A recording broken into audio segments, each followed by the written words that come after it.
Hi guys! Welcome back to my channel. My name is Marianne and my white screen name is Marianne Vlog. So ngayon guys, i-share ko naman sa inyo paano po i-show or i-turn on or i-turn off ang caller ID sa ating Samsung phone or mga Android phone.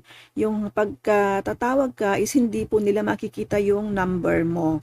So ang gagawin po natin guys, i-click lang po natin itong call app dito sa ating cellphone. Yeah. So, i-click lang po natin itong call setting phone app dito sa ating cellphone. Ayan.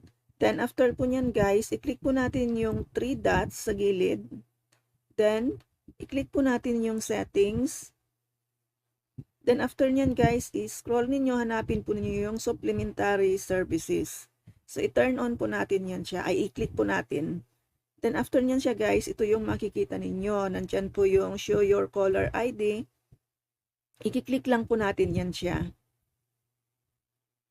So i-click po natin yung show your caller ID. Dito meron po tayong option. Default, network default, never at saka always. Never, ibig sabihin hindi po lalabas yung ating phone number kapag tayo ay tumawag. So, ayun guys, sana may natutunan ulit tayo sa video to at sana wag niyo pong kalimutang mag-comment, mag-like at pakishare na rin po. Salamat and God bless. Bye-bye!